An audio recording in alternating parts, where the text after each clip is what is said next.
Can pain also be pleasure? I was never one to experience a runner's high or to enjoy feeling the burn after a workout. But are there ways or times when pain provides something extra, even something extraordinary? Leigh Cowart sets out to ask and answer this very question. Sure, we might first think of masochism as something to do only with sex, but it gets out of the bedroom aplenty.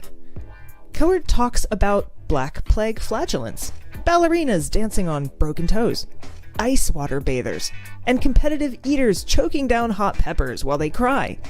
Why do people engage in masochism? What are the benefits and the costs? And what does masochism have to say about the human experience? Cowart gives us a fascinating, and at times hilarious, exposition on something they, a science writer, choose to experiment with as well. We follow Leigh on surprising journeys into the pain-pleasure matrix as they unravel how our minds and bodies find meaning and relief in pain. Call it a quirk in the programming. Call it sexy. Call it natural. Pain for pleasure certainly provides food for thought, and some awesome cocktail ideas too, for that matter. Hey, Peculiars. I'm Rachel Feltman. I am your host for today. You might remember me from when I was on a couple years back talking about my book, Been There, Done That, A Rousing History of Sex. And I also host a couple of podcasts, The Weirdest Thing I Learned This Week and Science Quickly. But today I'm here to talk to Leigh Cowart, the author of Hurt So Good, one of my favorite recent science books. And Leigh is definitely one of my favorite science writers. So really excited to chat with them and you all today.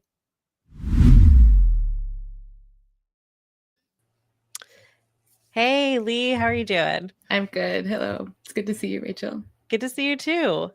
So we're here to talk about your book, Hurt So Good. I would love to start by asking you, the big obvious question, why pain? Oh, gosh. Well, it is ubiquitous.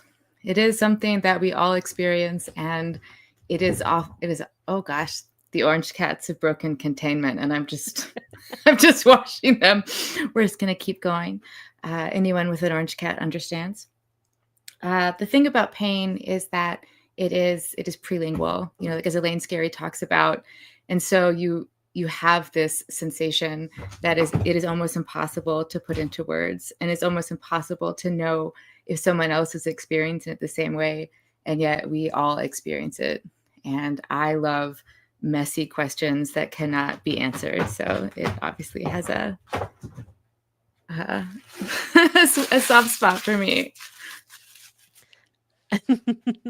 Absolutely. And yeah, Kristen asks, how are things going in Asheville, orange cats notwithstanding? Oh, thank you so much. It has been, tomorrow is day 50 without water for me.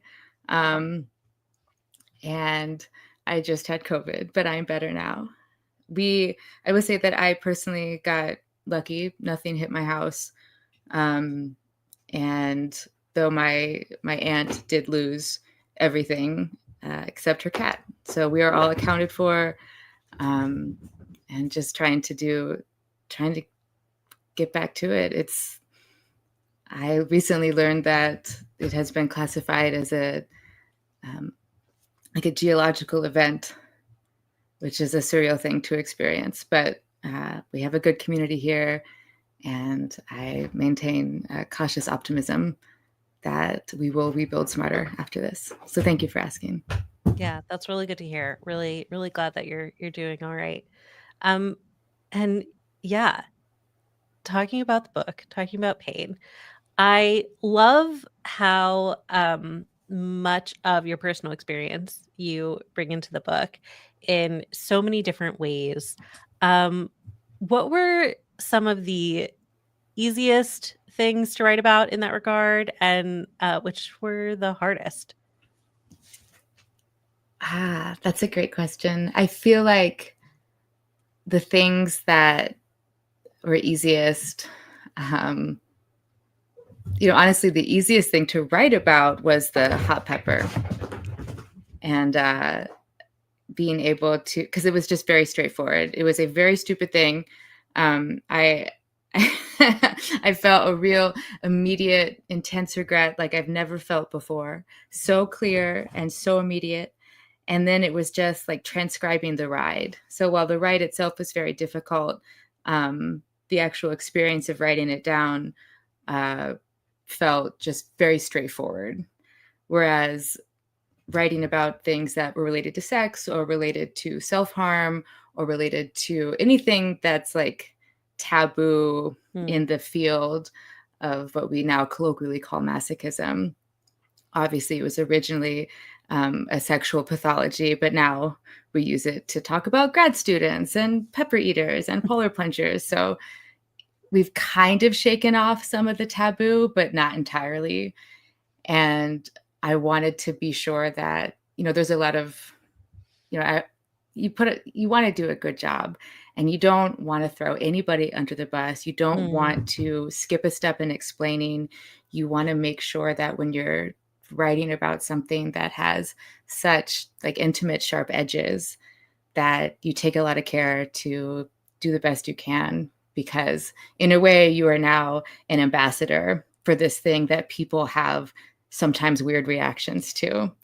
And so I took that part of it very seriously, and I do to this day. Yeah, absolutely. Well, and I think it comes across. You did a really excellent job. And it's funny, I actually remember when you posted the pepper eating video, like pretty soon after, I think like live, you were like there at the pepper eating contest. And I remember seeing it on your Instagram and be like, oh man, this book is gonna be wild. So yeah, reading that scene, I was like, wow, I'm right back there with them in that car. Yeah. Yeah, please.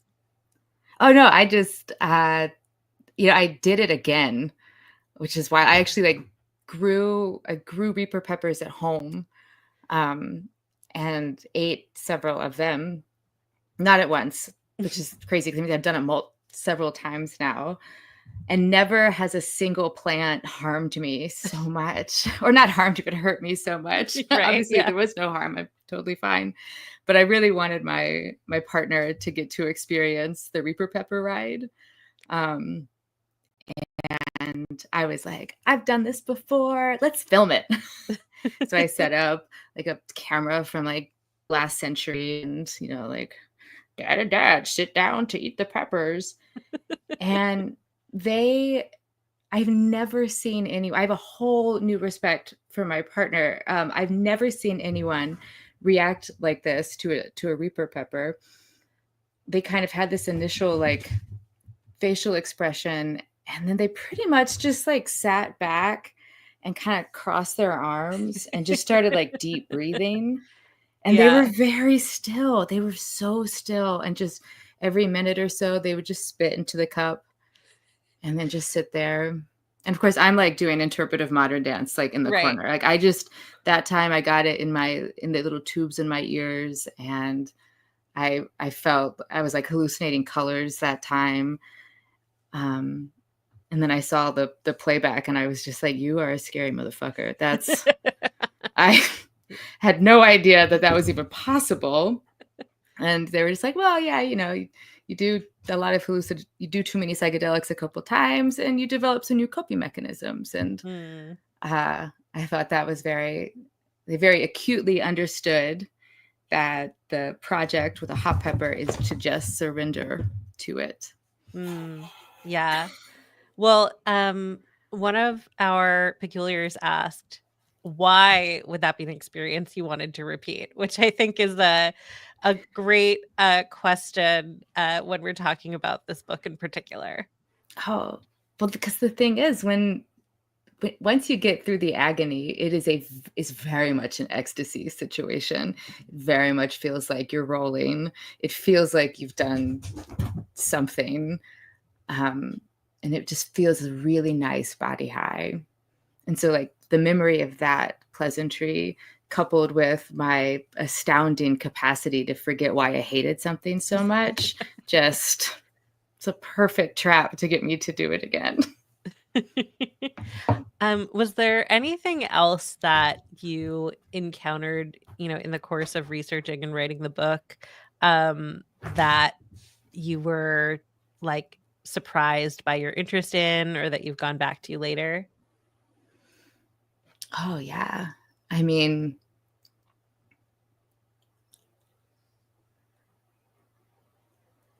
I think the ice water stuff, I hated so profoundly when I did it. That was my least favorite thing, was the Coney Island polar plunge. I just had never been so angry, and I was just like, cold is not for me. And I felt that very like definitively. But and I kind of maintained that position for a couple years. Like, I hate this. I never want to do this again. I hate it. But curiosity is what it is. And whenever something gets a very strong reaction out of me, like, that is novel, and like that is special. Like, Yeah. And it makes me want to look closer. So even if that very strong emotion is aversive, I do always have this desire to dig and be like, well, what is that? And why do I feel so strongly about something that I chose to do and never have to do again? Like, why is it taking up real estate in my brain?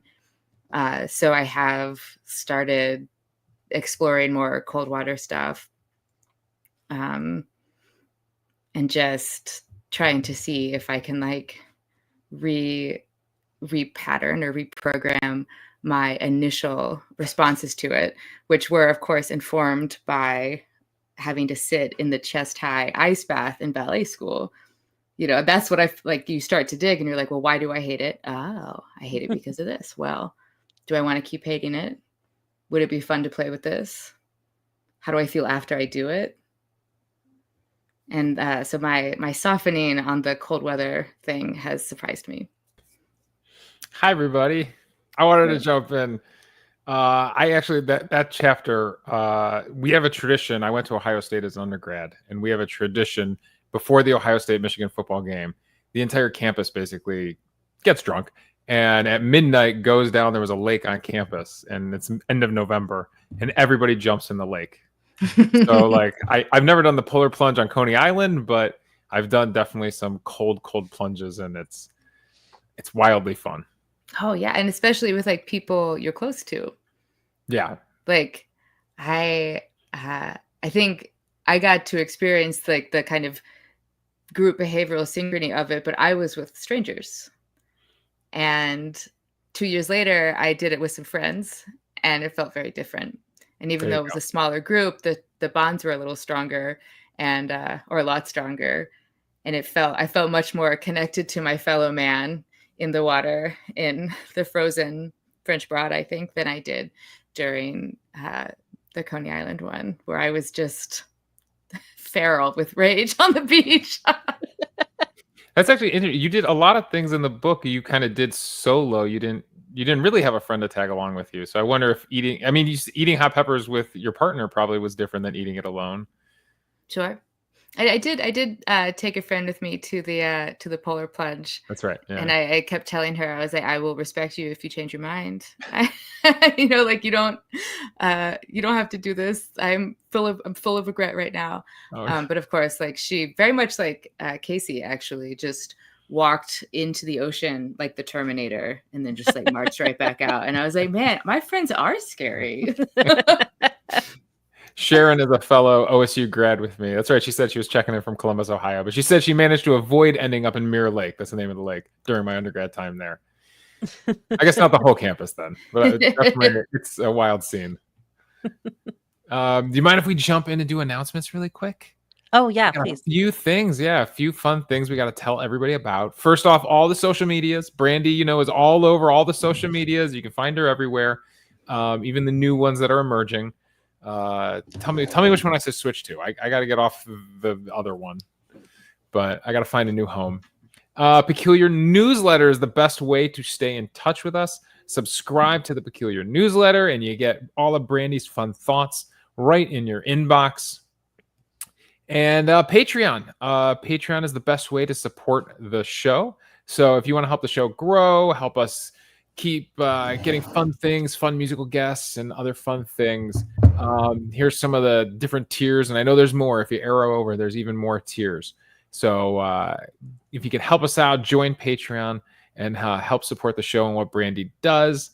And I believe this is, correct me if I'm wrong, I believe this was the winning name when I checked for your cocktail. We made a special cocktail just for you. Oh, I love it. And with jalapeno pepper. So not Carolina Reapers, but with jalapeno syrup.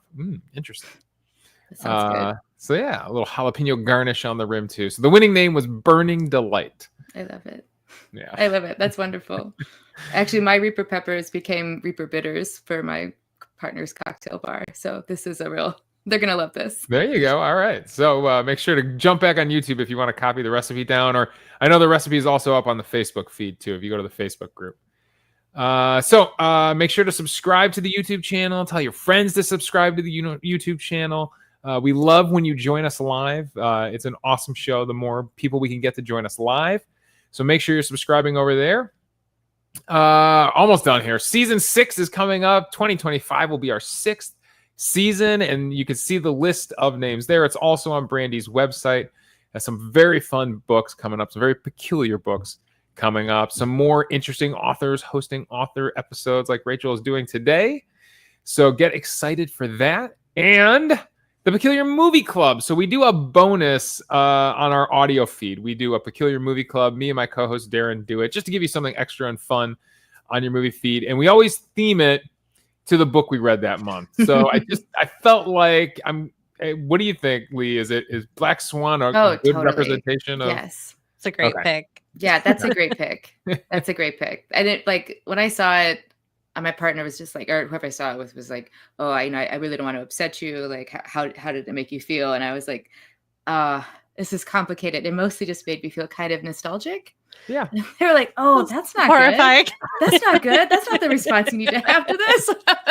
So I used to put the date on when that episode comes out, but I'm running around with all sorts of little kids in the house. So we didn't hit any of our dates, I think, the entire year of when we were trying to release the episode. So I'm just going to say November ?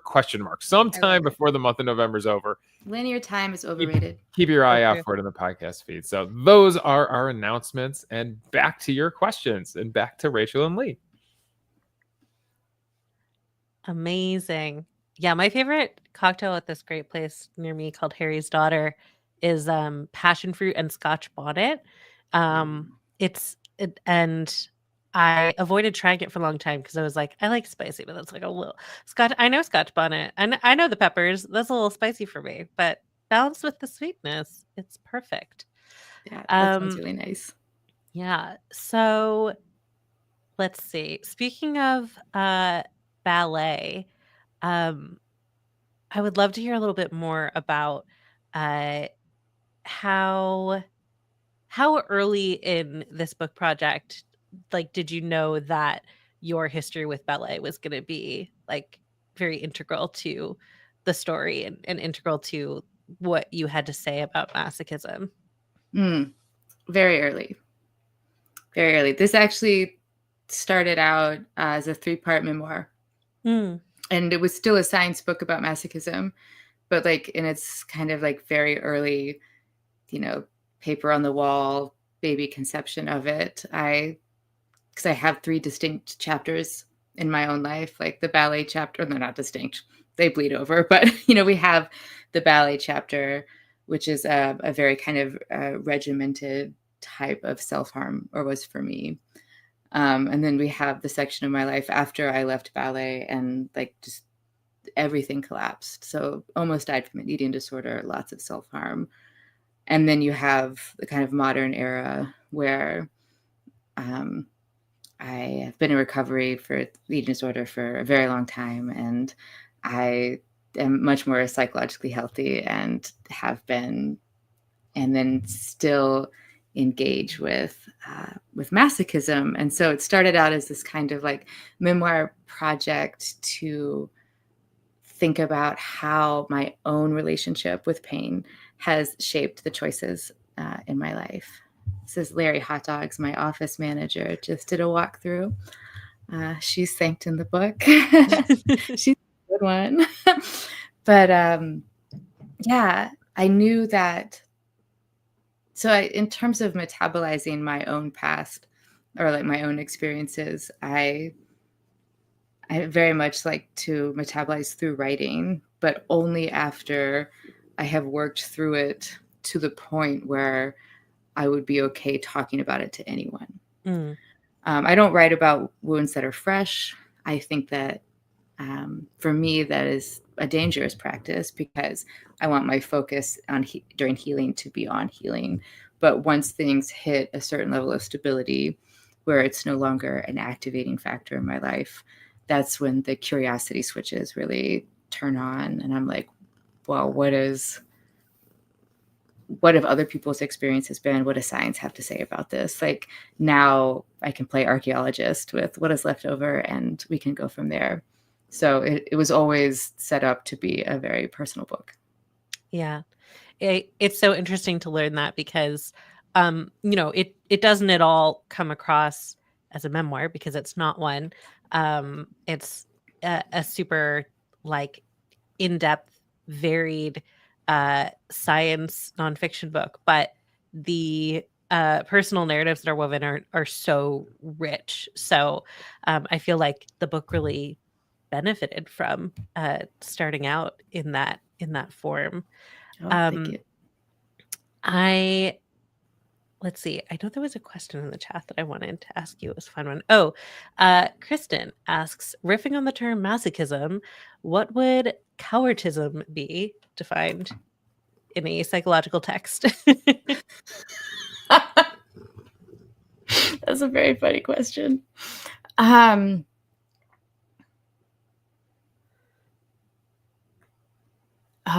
mean, probably some sort of curiosity-based sensation seeking, like,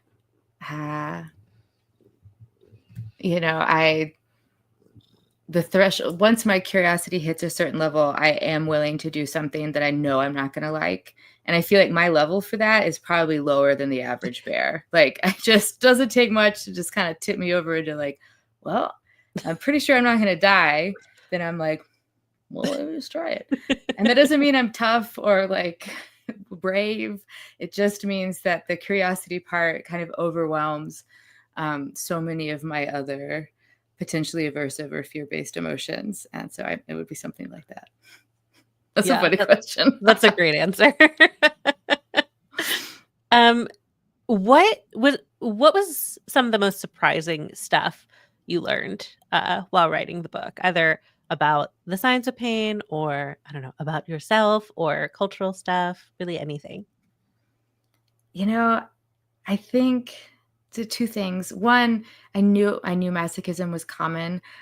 I did not realize how common. I mean, it is so common. And so people feel a lot of shame and they hide it. But I found that even in people who were expressing resistance to my categories or to the work, if I would talk to them, but at the end of the conversation, they would be like, basically, well, I thought you were a freak, but now I see your point. And I feel like I share some of these characteristics, and like, what a joy, what a wonderful thing to get to experience with people, that moment where they realize that like, we're not so different.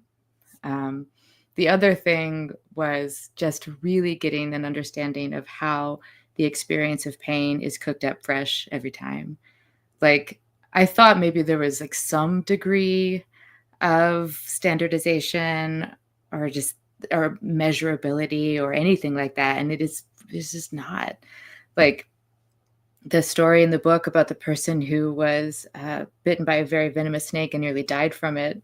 I love that story. Right? Didn't know he'd been bitten by a snake. He thought that he just like brushed a twig, so he didn't get any of the agony. And once you realize that like your brain really is just kind of up there in the dark, doing the best with memory, experience, context, expectation, and sensory input, and then it's just kind of like cooking up pain fresh every time, and it might be totally inappropriate to the situation or not, is really wild. I was just like, oh, it's not ever going to be. I mean, I feel like Heraclitus is very like never step in the same river twice, but like you can't experience the same exact pain twice, and that's wild to me. Yeah, absolutely. Mindy asks, what are your perceptions about the difference, if any, between the physical, emotional, and psychological elements of masochism? That's a cool question. I tend to think of all of those things as physical. Your emotion, like, and I understand that it's a useful distinction. It's useful to categorize things in this way, but also at the end of the day, they are all of the body. And your meat is making and perceiving the feeling. And that is something that is always so cool to me. And since all of these things have a physical effect on the body, it does blur those categories even more. So, but in terms of like, well, what muscle groups are we using, or what's going to leave a mark for later, and how is this going to impact the rest of my day? Crying, like making yourself cry in a movie that upsets you is fundamentally different than having a hot pepper or having a spanking. However, all three of those things do profoundly impact the rest of your flesh. And once I started trying to tease them apart, specifically in my own work, I kind of just didn't, because I was like, they all have downstream effects. They're all so of the body that it seemed like to really get into the granularity that I wanted with those, I would need to write like have a more 200 level book on masochism instead of the like introductory, like making the case book that Hurt So Good is.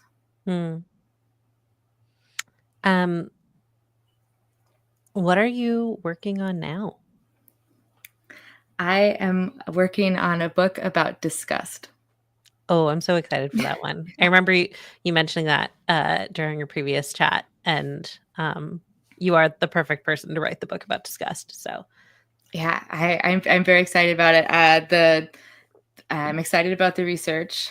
I'm trepidatious as well, because as I said, the pathology for Cowartism is curiosity. And then I also I have been dabbling in other forms of writing. It felt, I was startled to discover that I didn't feel like I could do two giant nonfiction pieces directly back to back. I needed to use a different part of my brain. So I've been writing a lot of fiction and short stories and things that will be out in the world. And just flexing a different part of that muscle, so that the part of my brain that can hold these really big pieces of science writing could have a little break. And then until it was like chomping at the bit to really come back online and tackle something big, because I like to do things big. That's Totally. interesting. We just had that conversation last episode with Brandy because we just did one of her fiction books, The Framed Women of Ardmore House, and like it was the same thing. So you're not alone in the author world. We just had that same conversation with her. Oh, that's really cool. Yeah. What's your out of curiosity? What's your fiction about?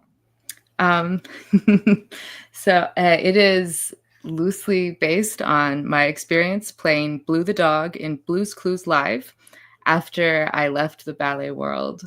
But it is a surrealist revenge fantasy, and it is very weird, and it is very gross, and So it was. excited. Yeah, Thank I you. know.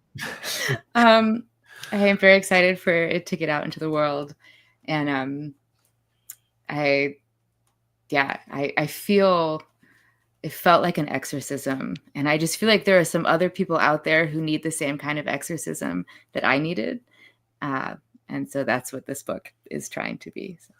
I feel like now we have like some insight, having read Hurt So Good, like we have some insight now into where you, because obviously it was one of the hardest chapters in the book and one of the hardest chapters of your life. So I feel like we have a little insight into the backstory. Totally. Going And I into very much Thomas Wolfed it. Like, I live in Asheville. He is our local boy. And it is a true delight to just shamelessly rip from your own life. Well, we've kind of reached the halfway point. Do we want to do a little music interlude here and let the Peculiars enjoy some Charming Disaster? Have you ever heard Charming Disaster before, Leigh? Other than in the intro, I have not. All right. Well, you are in for a treat. Here is Charming Disaster. Hello, Peculiars. It's us, Charming Disaster. And we're here to talk to you about what hurts, which is sometimes Love.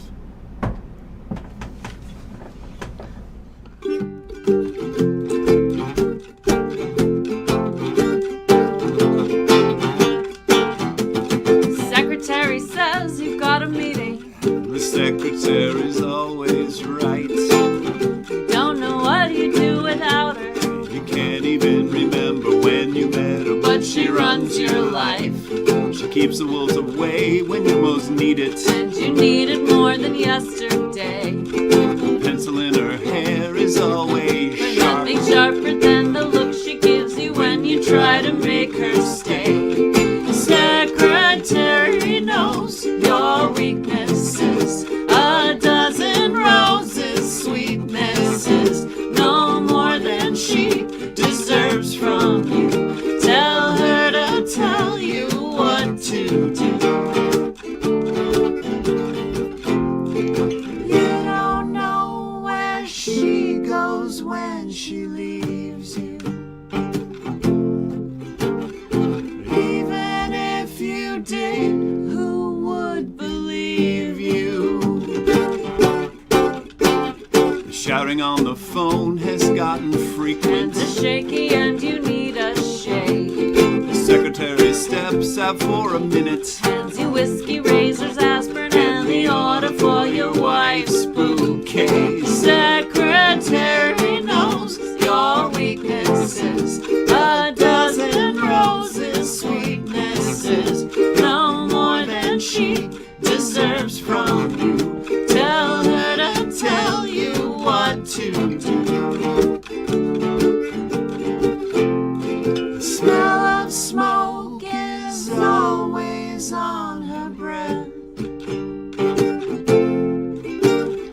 Though you've never seen her smoke a single cigarette.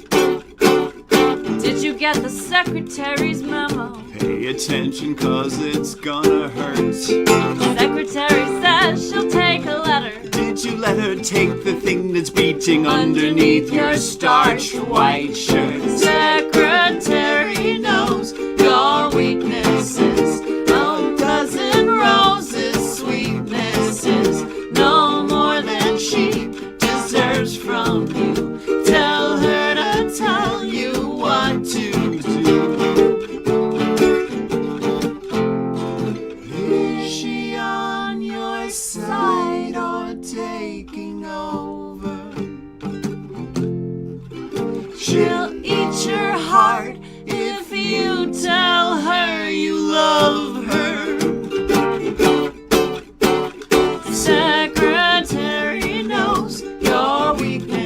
kisses, a dozen roses, sweetness, secretary knows your weakness, secretary knows your weakness, secretary knows, secretary knows, secretary knows, secretary knows, secretary knows, secretary knows, secretary knows.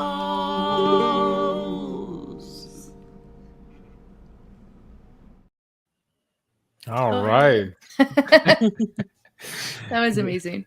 Yeah. Their songs can really take you on a journey. Yeah. Yeah. All right. Well, keep firing off questions, Peculiars. We're dying to hear what all of you thought of the book and any questions you have for Leigh as well. So keep filling up the chat. Can I ask you what world? Because you enter a lot of worlds, right? And throughout this book, is there a world you could see yourself going back to living in? Like, is the Pepper Festival going to become an annual thing for you? Are you eventually going to run in an ultra marathon, in a backyard ultra marathon? I feel the pull of the distance running, but I do not have the joints for it. I wrecked those pretty badly. But I definitely I am still very much in the SM scene, and in terms of painful exercise that I can do, I take pole dancing classes. And that is an apparatus that will really humble your ass. Literally and physically, yeah. Yes. Yeah. Yeah, and I stay with the hot peppers, and I was telling Rachel, dabbling back in the cold, and I definitely still inhabit that world. I think I will always be a high sensation seeker in a variety of contexts. All right, yeah. The backyard ultra marathon sounded fun. Even though the one runner you talked about who I think lasted maybe 9 hours and then tapped out and was like, I did what I came to do. I could see one day. I love that we're they ran for 9 hours. That was the really early quit. Yeah. It's and when it happened, they were like, yeah, whatever. I'm like, 9 hours? 9 hours? I mean, you basically did a journalism ultra marathon that day or those days. Yeah, 60 hours. Yeah. But I have the race has gotten much longer. Really, much days longer. They really have. It really felt like we were close to the limit at 60, but I know they've broken 80. They are. Do you think it's that they've learned how to take care of their bodies over that amount of time? Or is it, you remember the thing with the guy who first ran the mile under 4 minutes where it was nobody thought it was possible, and then he did it, and then suddenly everyone could do it. Yeah. Do you think it's a mind over matter thing? We just had to cross that threshold, or have they the science gotten better on how to prepare for it or I think definitely both. Certainly once you see somebody do something, it really does change what you think you can do yourself. And then also with technology and how the way that we track various metrics of rest and effort and nutrition, we can get much more specific with it. So, but also these people are kind of the most competitive, enduring types. And so, for your average person, seeing that someone can do something changes it. But I think for some of these runners, seeing that someone has done it also moves very profoundly their own benchmarks for themselves. And that is such an integral part of training, is what are you shooting for? Okay. Well, one of our peculiars has some insight. Jennifer says, my husband is an ultra marathoner. I've been to many dozen races. He wouldn't call it sadism. He just wants to see what he is capable of. They do say it's about becoming comfortable with discomfort. Sure. All right. I think that discomfort is a major part of the ultra. And the categorization of sadism, is it Yes, is the he's very sadism competitive, he coming says. from inside the house? Sometimes. But I think there is something really compelling and almost precious about learning about your own limits. What can I do?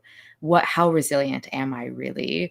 And I think that falls under the umbrella of masochism, but that's just my own categorization. Obviously, everybody gets to decide what labels they use for themselves and how they view things.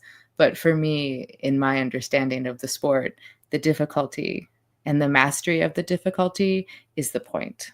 Because when I started asking people, like, if this wasn't hard, would you do it? They were like, what? No, I would find something hard to do. Like, so that's really neat. That's neat that we have a link to an ultra marathoner in the chat right now. Yes, indeed. All right, Rachel. We have some more questions in the chat there. Yeah, I saw a great question. Another one, great one from Kristen. Is there a pain/pleasure event that you wanted to add to the book but didn't get to do, or maybe one that you researched but didn't make the final cut for the manuscript? Oh, yeah. I mean, lots. Obviously, it's a really big sandbox. Since I was writing it when COVID happened, so there were a lot of trips and plans that changed during the reporting process. I specifically wanted to do a chest pull with someone else. I wanted to get a thick play piercing in my chest and attach it to someone else who had the same piercing, and then just like pull backwards and kind of like play with that tension and what it's like to drive the pain and surrender to the pain and be in your body and be causing someone else pain while still being very specific about the nature of like the physics of it and like taking care of the other person in a very painful but like shared situation. And that is something that I am still going to do, but it hasn't been the right time. Yeah, very cool. I hope that you'll write something about that whenever you do it, because I feel like you'll do a really beautiful job describing something that makes me want to put my head between my knees. Which that's the brand. Yeah, that's your brand. Thank you, Rachel. That's really nice. Yeah, we've got a couple other comments. Yeah, I never thought about masochism in terms of sensory seeking. It's an interesting way to look at it.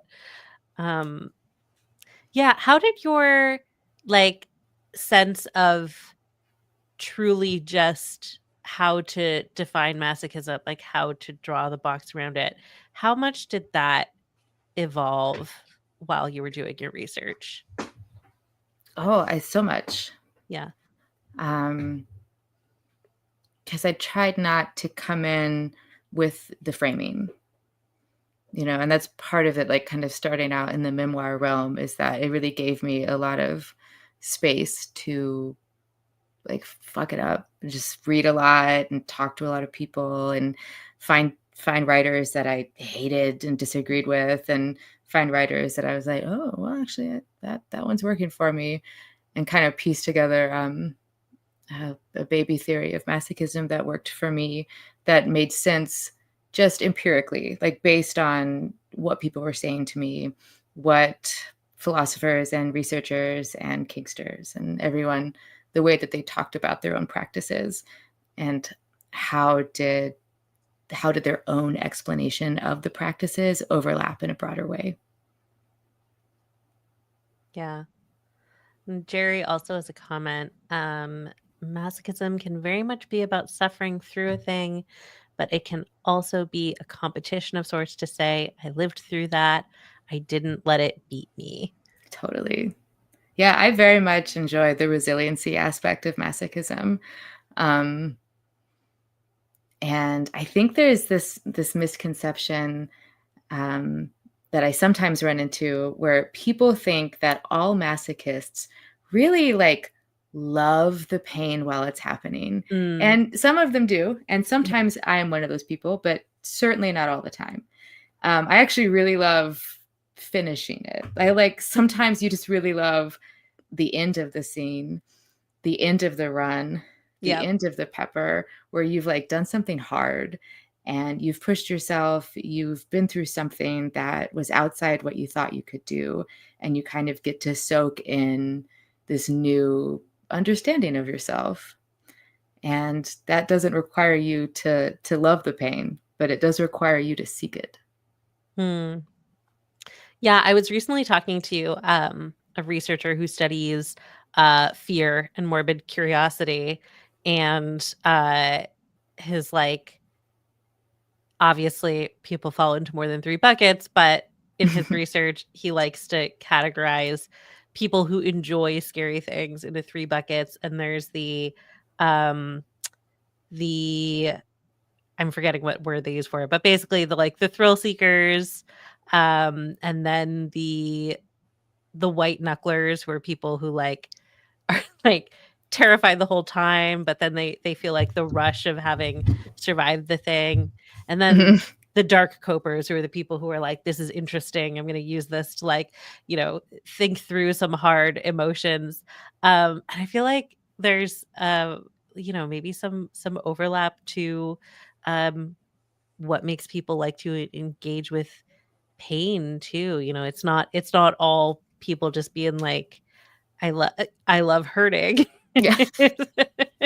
It's much more complicated than that. Yeah, no, I think those categories are great. I definitely, you can see it in the roller coaster line, and people getting off after. You can kind of start to sort them into those 3. Totally, yeah. I did a Ferris wheel recently and was just beyond just white knuckly and just so scared in the little swinging Ferris wheel basket, just I'm gonna die here. It was a fine Ferris. It was a baby Ferris wheel. It was just not even that big, and I was just oh, yeah. But then I got off and I was oh, I loved it. It was so much fun. So we do have a silly sketch, Rachel. If you don't mind us talking to it. I was actually just about to ask Perfect. if we could get into a silly sketch. So we did something inspired by your book. I thought, what's something we could do, something fun, me and Brandy's husband Mark. So here is a little fun for you, the Peculiars. Welcome to Peculiar Ones, the one with peculiar wings and even more peculiar questions. I'm Davey Barris, and this is my guest Mark Scalace. You may know him as Lady Paws, part of the duo Finger Guns and Lady Paws. Hi, Mark. Welcome. Thank you. Mark, before we get started here, how are you around spicy food? Usually pretty good. All right. Well, we'll find out today, won't we? We will. All right. So, yes, we're ripping off Hot Ones Peculiars. And you can see our lineup of hot sauces in front of you here. So what do you say we dive in and get started? Let's do it. All right. So our first sauce is the pico.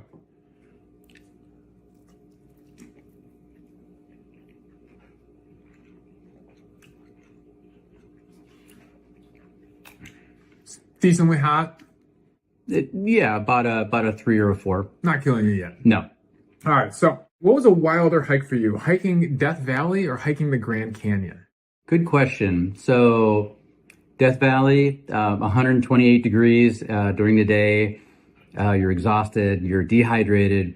Grand Canyon, you're extremely tired at the end of the day. It's where we were at 6 miles down, 6 miles back in the same day. Pretty intense hikes. Pretty intense, yeah. Now, I heard you were also almost were caught in a wildfire while camping or hiking one time. Yeah, we woke up to a wildfire in California, and the rangers are like, pick your stuff up, get out. You didn't smell it? You didn't sense it or anything? Was it in the air? I mean, you're sleeping, so we woke up to it, and we didn't see the fire, but we saw the smoke once we got down the mountain. So it was on the other side, luckily. Ready to go for our next swing? Yes. All right, this is the turmeric bomb. We're kicking it up a level here.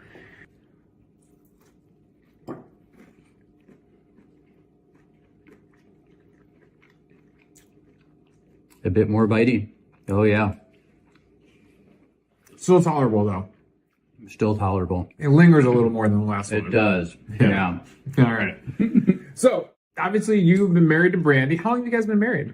24 years and known her for 26. So I heard that you guys met on vacation in Arizona. We did. Tell us a little bit about that story. So she was on vacation with her grandmother. I was on vacation with my brother. And one of our stops was Page, Arizona, because I had worked there the year before. We met, we started writing letters, and then we got married 2 years later. Wow. And the ironic thing is, I'm from Ohio, and so is she. And you met in Arizona. And we met in Arizona. Oh, you met a writer, so it makes sense that you guys are writing letters to each other. Yeah. Yes. Did your writing compete with her writing, or were you like always trying to catch up? Oh, I'm still always trying to catch up. Yeah. Yeah. All right.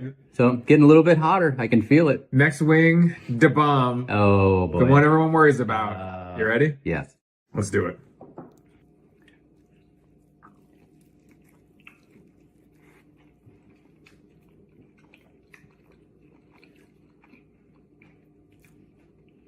Oh yeah. That's good. I'm going to try to swallow it quick. It's not as bitter. I was expecting more bitter. Yeah. It's not very vinegary, which is great.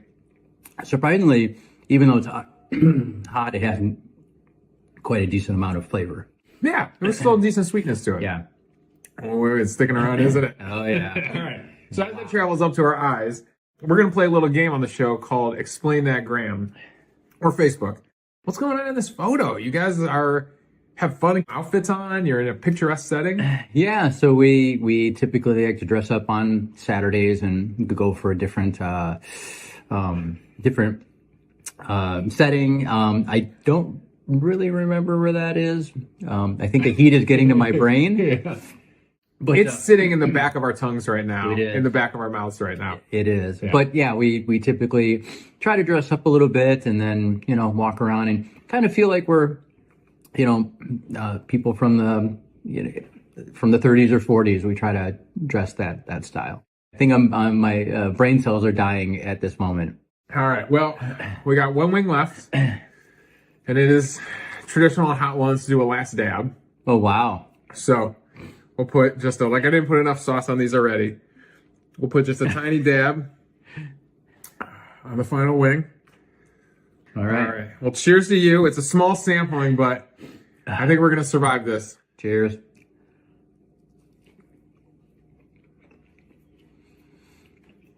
What are you thinking? Not hitting me yet. I feel like after the bomb. Yeah. But I can feel it going down. Yeah.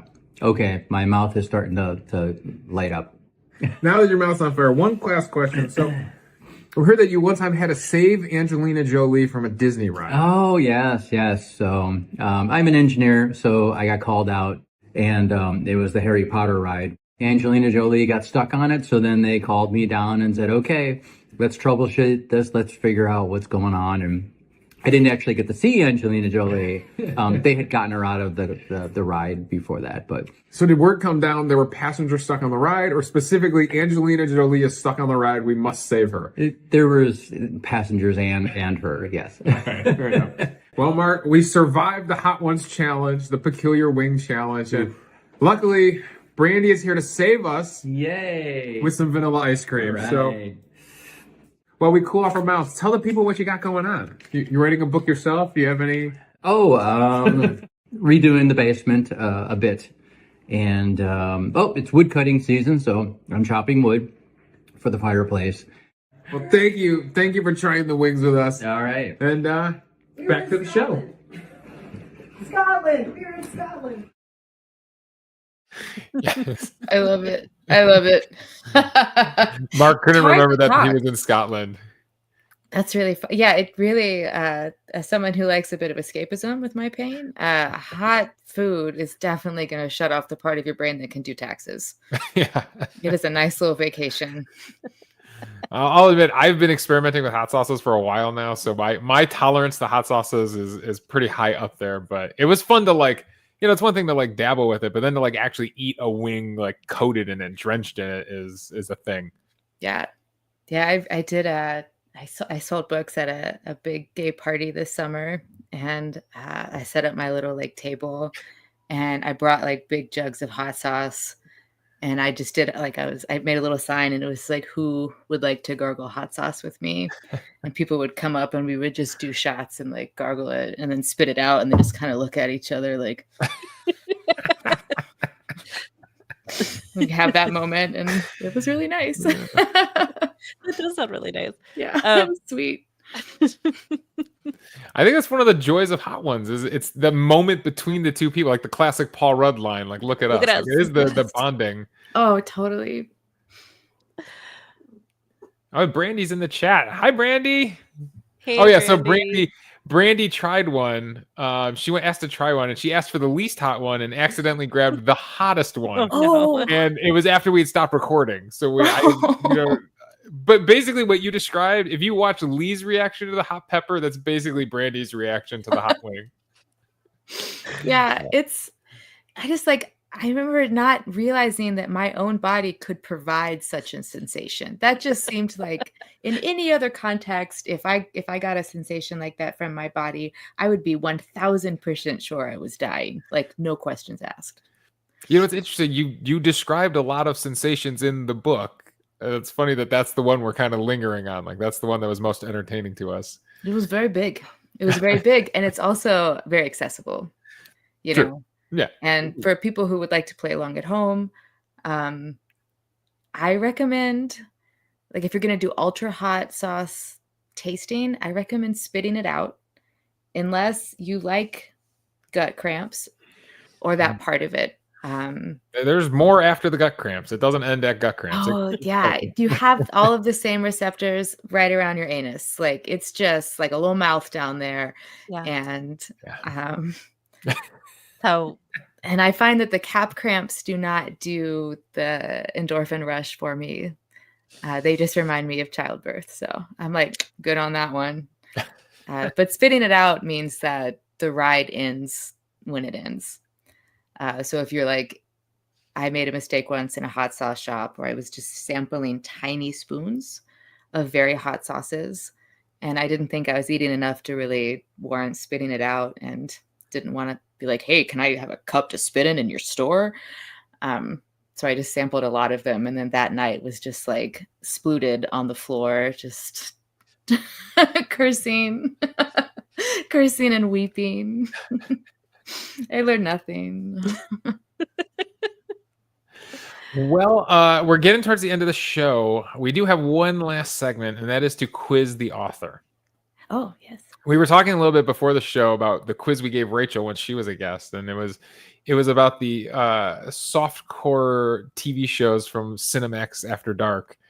But we went a different way for your quiz. So you never know, something you mentioned in the book will just trigger something in me, and I just can't resist. And you mentioned the Jackass crew, and I just couldn't resist going to YouTube and pulling up clips, and I decided that we needed to do a quiz. So I found an article like the top 20 funniest Jackass stunts. And so the quiz is called Welcome to Jackass. So 3 questions. And if I do this right, I actually might have the videos ready to go here. So 3 questions about Jackass. In the stunt jet engine, Ryan Dunn is seated directly in the exhaust path of a fighter jet as a parody of this company's old cassette tape commercial. Now, the peculiars will help you out in the chat here. Was this a parody of the old Sony cassette tapes, Maxell cassette tapes, or Fuji cassette tapes? This was like an iconic commercial in the like late 80s, early 90s. I feel like I have what I would call my crossword puzzle guess, which is I just have like a general vibe. Ooh. All right, I'm going to go. And I'm going to go with that vibe. I have some chat support. I'm going to say B. Yeah, so Kristen is also chiming in with B. Sharon is also in on B. The answer, and I believe we have the video of the sketch. I don't know if you're going to hear the sound. I'll try putting my headphones up to the mic so you might be able to hear the sound. But the answer is yes, Maxell. I remembered that. Yeah, I remember this commercial. And here is the sketch. The sketch is very funny. Is the sound coming through? tiny bit.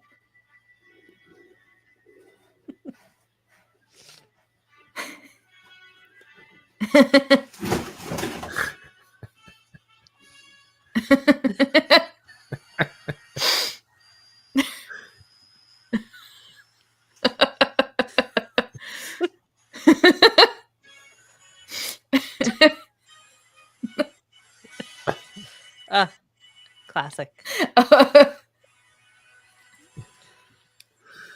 Oh, it's so good. The visual of the bit, but then to cut to the wide shot and show how close he is to that jet engine. I know. It's just beautiful. All Take me right. back. Question number 2. I love this game. In the stunt riot control test, Johnny Knoxville allows a police officer to shoot him with what? Is it A, a fire hose, B, pepper spray, or C, a beanbag round? I'm going to say beanbag round. She's going beanbag round. Peculiars, what do you think? I'm always curious to see what the peculiars chime in with. This is like the iconic look. Like when they actually tell him what they're about to do, this is the iconic look he gives the camera. All right. Heidi is also in on C with you. Randy's in on C. I have a feeling there's some Jackass fans out here. I have a feeling some of you remember this show. There's some good overlap between this book and Jackass fans. Almost a circle. The answer is yes, a beanbag round. And again, we have the video. Oh.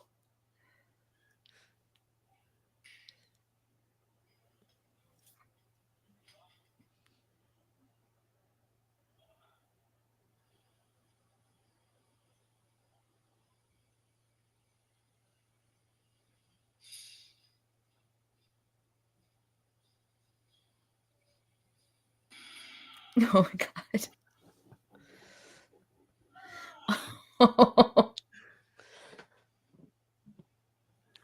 I think he explains in the full video that he originally like wanted to take it in the chest, and they were like, "No, You might die.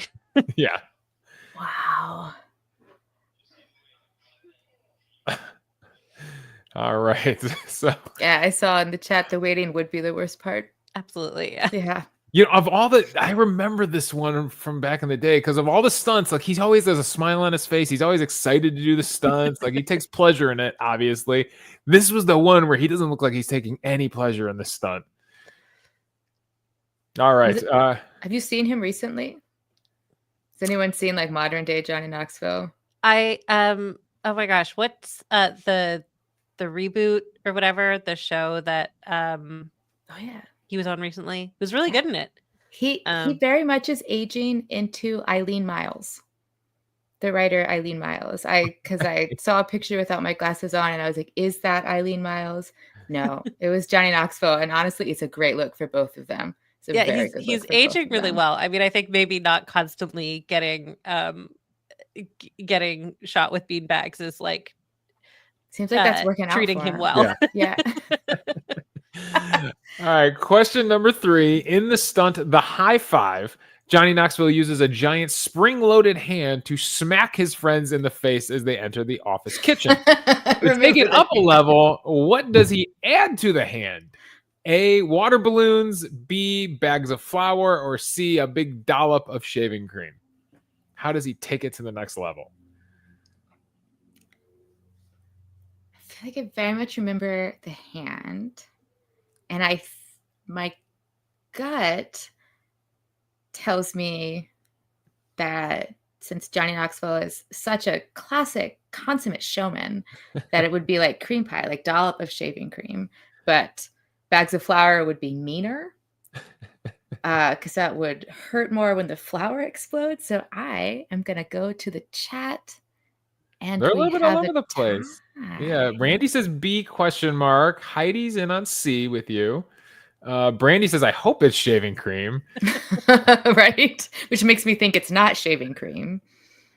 She said the commercials had me dying when the movie came out. I think it's B, says Anthro Girl. Yeah, I feel like the flour would be more theatrical on film. So I'm gonna go B, bags of flour. All right, that's her answer. B, bags of flour. I'm not even gonna give you the answer on this one. You're just gonna have to watch the clip and find out.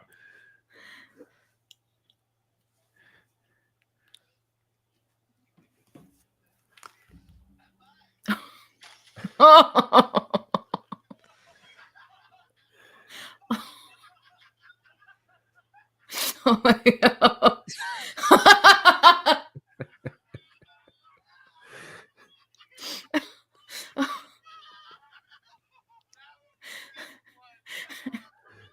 You know, it's interesting. You talk so much in the book about consent, right? And this is like consent to have no consent almost when you're on the show, right? It's definitely blurring some lines at times for sure. So there you go. I think you were 3 for 3 on the quiz. So Yes. great job, Lee. A plus. Thank you, chat. All right. I think any other questions, Rachel? I think we've kind of reached the end of our hour. No, yeah. Thank you so much, Brandy, for letting me just have fun asking Leigh questions. Always a joy. And Leigh, thank you so much for talking about your amazing book. Thank you, Rachel. It's always so nice to chat with you. And haunted webcam lighting and orange cat chaos aside and no water in my house. This has been a real treat. And I hope it has been great for y'all too. So we're gonna let Brandy sneak in the last question. Ooh, She yeah. says, "Wait, so needles?" Brandy recently had surgery and she got sewed. Brandy, do you have a fuller question or just needles? Needles are wild because you can really like feel the tug. Like getting sewn up really feels like you are getting stitched. How did it feel? How did it feel for you, Brandy? I've only had stitches on the bridge of my nose. That's all I can. That was weirdly less painful than I expected, Brandy says. That's cool. That's really neat. Oftentimes, if your expectations are set in a certain place, like you're going to hit them regardless. So to be able to have like kind of a presence and physicality that allows you to experience a less bad version of what you imagined is really neat and nice. All right. Well, Rachel, fantastic job hosting. Leigh, Thank you. Leigh, amazing book, and thank you for sharing with us. And Peculiars, thank you for joining us at a place where, as Brandy says, if you're weird, you're family.